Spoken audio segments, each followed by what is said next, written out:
Reserve bank of India కీలక వడ్డీ రేట్లను తగ్గించింది. ద్రవ్య పరపతి విధాన కమిటీ సమావేశంలో తీసుకున్న నిర్ణయాలను BRS governor RBI governor Sanjay Malhotra ప్రకటించారు. ఈసారి 50 బేసిస్ పాయింట్ల మేర వడ్డీ రేట్లను తగ్గించినట్లు పేర్కొన్నారు. గత 2 సందర్భాల్లో 25 బేసిస్ పాయింట్ల మేర వడ్డీ రేట్లను ఆర్బీఐ తగ్గించింది.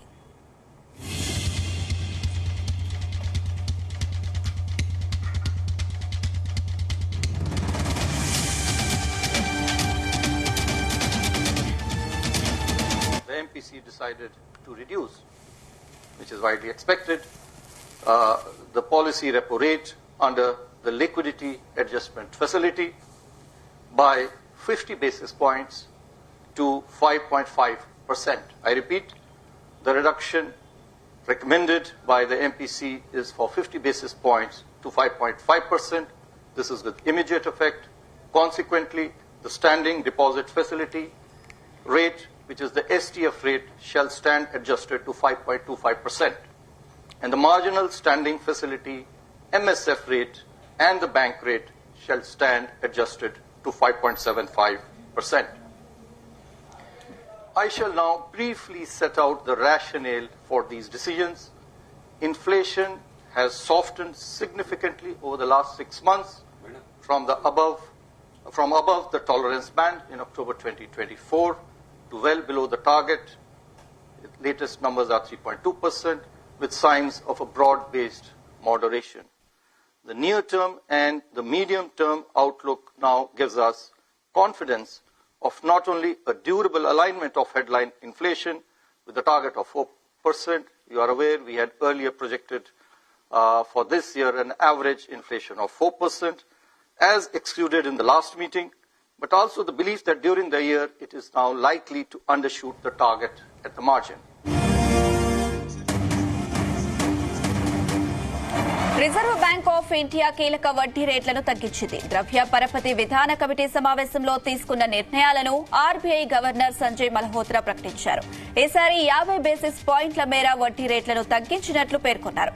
గత 2 సందర్భాల్లో 25 బేసిస్ పాయింట్ల మేర వడ్డీ రేట్లను ఆర్బీఐ తగ్గించింది.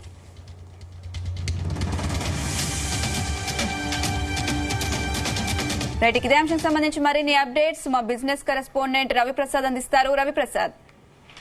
Good morning Anusha. ఓవరాల్ గా అంటే ఆల్రెడీ ఎక్స్పర్ట్స్ అయితే విశ్లేషించారు, ముందే చెప్పారు 25 or 50 25 బేసిస్ పాయింట్లు అయితే రేట్ కట్స్ ఉంటాయని అయితే ఆల్రెడీ విశ్లేషకుల అంచనా.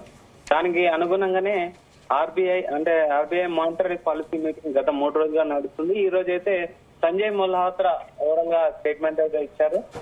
50 బేసిస్ పాయింట్లు అయితే కట్ చేస్తున్నామని చెప్పారు. దీని వల్ల ఏం జరుగుతుందంటే ఈఎంఐ అంటే house loans, home loans, personal loans వీటిపైన అయితే మంచి ఎఫెక్ట్ గుడ్ న్యూస్ అనే చెప్పాలి ఆల్రెడీ లోన్స్ ఉన్న వాళ్ళు. ఓవరాల్ గా ప్రజెంట్ చూస్తుంటే మార్కెట్ లో మనం నిర్మలా సీతారామన్ ఫైనాన్స్ మినిస్టర్ గారు బడ్జెట్ ప్రవేశపెట్టినప్పటి నుంచి ఆర్థిక వ్యవస్థను బలోపేతం చేసే విధంగానే వాటి చర్యలు అనేవి కంటిన్యూగా కొనసాగుతుండడం జరిగింది. ఆ విధంగానే ఈ రోజు కూడా 50 బేసిక్ పాయింట్లు అయితే కట్ చేయడం జరిగింది. ఈ మేరకు ద్రవ్య పరపతి విధానం సంజయ్ మల్హోత్రా శుక్రవారం అయితే వెల్లడించడం జరిగింది. 6% నుంచి 5.50% అయితే దిగొచ్చింది. ఈ ఏడాది ఫిబ్రవరి, ఏప్రిల్లోనూ కూడా కీలక వడ్డీ రేట్లను కేంద్ర బ్యాంక్ అయితే 25 బేసిస్ అట్లే ఆల్రెడీ తగ్గించడం జరిగింది.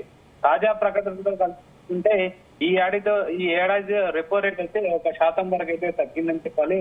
వడ్డీ రేటు తగ్గింపుతో గృహ అండ్ వాహన అండ్ రుణ గ్రహీతల వడ్డీపై అంటే ఆల్రెడీ లోన్స్ తీసుకున్న వాళ్ళు అండ్ ఈఎంఐస్ పే చేసే వాళ్ళు కానీ, హౌస్ లోన్స్ కానీ, వెహికల్ లోన్స్ కానీ ముఖ్యంగా వీటిపైన అయితే ఇంట్రెస్ట్ అయితే బాగా తగ్గడం జరుగుతుంది. ఎంప్లాయీస్ కి అయితే ఇది ఒక మంచి గుడ్ న్యూస్ అని చెప్పాలి. ఎంప్లాయీస్ అని కాదు, లోన్స్ ఉన్న వాళ్ళకు గుడ్ న్యూస్ అని చెప్పాలి. అండ్ ముఖ్యంగా సంజయ్ మల్హోత్రా స్టేట్మెంట్ లో ముఖ్యంగా చూస్తుంటే ప్రపంచాంత అనిశ్చితిలో నెలకొన్న భారత ఆర్థిక వ్యవస్థ అయితే బలంగా ఉందని అయితే స్టేట్మెంట్ ఇచ్చారు. ప్రజెంట్ స్థిరంగా కొనసాగుతుంది. స్టాక్ మార్కెట్లు కూడా ఎన్ని ఒడిదుడుకులు ఉన్నా సరే మేము మాత్రం పెట్టుబడిదారులకు అయితే నమ్మకం కలిగించామని అయితే ఒక స్టేట్మెంట్ అయితే ఇవ్వడం జరిగింది. 2025-26 ఆర్థిక సంవత్సరంలో వృద్ధి రేటు 6.5%గా నమోదయ్యే అవకాశాలు ఉన్నాయని, తొలి క్వార్టర్ లో చూసుకుంటే 6.5%, రెండో క్వార్టర్ లో చూసుకుంటే 6.7% జీడీపీ నమోదు కావచ్చని అయితే మల్హోత్రా ఒక స్టేట్మెంట్ అయితే ఇచ్చాడు. 3-4 క్వార్టర్స్ లో కలిపి వృద్ధి రేటు వరుసగా 6.6%, 6.3% ఉండొచ్చు అని అయితే సంజయ్ మల్హోత్రా స్టేట్మెంట్ ఇవ్వడం జరిగింది. ఈ విధంగా ఆహార పదార్థాల ధరలు కూడా తగ్గుముఖం పట్టడంతో కొనుగోలు శక్తి అయితే పబ్లిక్ లో బాగా పెరిగిందని, తద్వారా గ్లోబల్ వైజ్ లో కూడా, లోకల్ వైజ్ లో కానీ, డొమెస్టిక్ వైజ్ కానీ, గ్లోబల్ వైజ్ కానీ మనీ రొటేషన్ అనేది బాగా జరుగుతుండడం అనేది జరుగుతుందని అయితే మల్హోత్రా స్టేట్మెంట్ ఇచ్చారు. అదే కాకుండా మనం గత సంవత్సరం అంటే బడ్జెట్ ప్రవేశపెట్టినప్పటి నుంచి చూసుకున్న ఆర్బీఐ అయితే చాలా అమౌంట్ అంటే క్యాష్ అయితే ఇంజెక్ట్ చేయడం జరిగింది. ఆర్థిక వ్యవస్థ బలోపేతం చేయడానికైతే బాగా చర్యలు తీసుకుంటున్నారు. ముఖ్యంగా ప్రపంచ అనిశ్చితులు, అన్సర్టినిటీస్ ఎన్ని ఉన్నా కానీ, ట్రేడ్ వార్లు జరిగినా, ట్రేడ్ టాక్స్ జరిగినా అండ్ వార్స్ జరిగినా మన ఇండియాకి సంబంధించిన స్టాక్ మార్కెట్ కూడా ఎలాంటి అనిశ్చితికి లోన్ అవ్వకుండా ఉండడం, ఎంత పడిపోయినా మళ్ళీ రీబౌండ్ అవ్వడం అనేది ప్రపంచ ఆర్థిక వ్యవస్థలతో పోలిస్తే మన ఆర్థిక వ్యవస్థ అయితే చాలా పటిష్టంగా ఉందని అయితే ఆర్బీఐ మానిటరీ పాలసీ మీటింగ్ అయితే అభిప్రాయపడింది. సో ఆ విధంగా మెయిన్ గా చూసుకుంటే ఇప్పుడు ఈ RBI monetary policy meeting announcement అయితే లోన్స్ తీసుకున్న వాళ్ళకైతే మంచి గుడ్ న్యూస్ అని చెప్పాలి. అండ్ ఈఎంఐస్ లో కూడా చాలా తగ్గే అవకాశం ఉంది. ఇది నెక్స్ట్ 3 months లో ఇది ఇంప్లిమెంట్ అవుతుంది. ఆల్రెడీ లాస్ట్ టైం కూడా 25 బేసిస్ పాయింట్లు తగ్గించడం జరిగింది. ఓవరాల్ గా ఇప్పుడు 50 అంటే 100 బేసిస్ పాయింట్లు అయితే ఈ ఇయర్ ఓవరాల్ గా తగ్గిందని అయితే చెప్పొచ్చు. అండ్ నెక్స్ట్ చూసుకున్న ఈఎంఐ లో మనం ఓవరాల్ ఈఎంఐ కౌంట్ తగ్గించుకోవచ్చు, లేకపోతే టోటల్ లోన్ లో అమౌంట్ కూడా తగ్గించుకోవచ్చు. సో ఇదైతే ఒక 2-3 months లో అయితే ఇంప్లిమెంట్ అయ్యే అవకాశం ఉంది. నెక్స్ట్ క్వార్టర్ నుంచి అయితే ఇది ఇంప్లిమెంట్ అవుతుంది.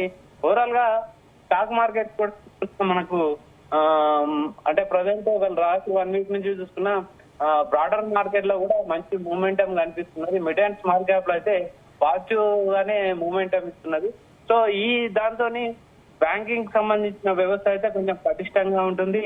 అండ్ వడ్డీ రేట్లను తగ్గించడం వల్ల బ్యాంకులకు ఇచ్చే వడ్డీ రేట్లు అయితే తగ్గడంతో లోన్స్ తీసుకునే వారి సంఖ్య కూడా మనీ రొటేషన్ అయితే కంటిన్యూగా జరగడం, కొనుగోలు శక్తి అయితే పెరగడం, తద్వారా ఆర్థిక వ్యవస్థ కూడా బలోపేతం అవుతుందని చెప్తుంది. ప్రజెంట్ చూసుకున్న ఇది వ్యవసాయ ఆధారిత దేశం భారతదేశంతో ప్రజెంట్ మంచి వ్యవసాయకు సంబంధించిన సెక్టార్ కూడా మంచి మూవ్మెంట్ లో ఉంది. సో ఈ విధంగా ఈ టైంలో ఈ 50 బేసిస్ పాయింట్లు కట్ చేయడం అనేది కూడా మంచి ఆర్థిక వ్యవస్థకు బూస్ట్ ఇచ్చే అంశం. Anusha. Right Ravi Prasad, thank you.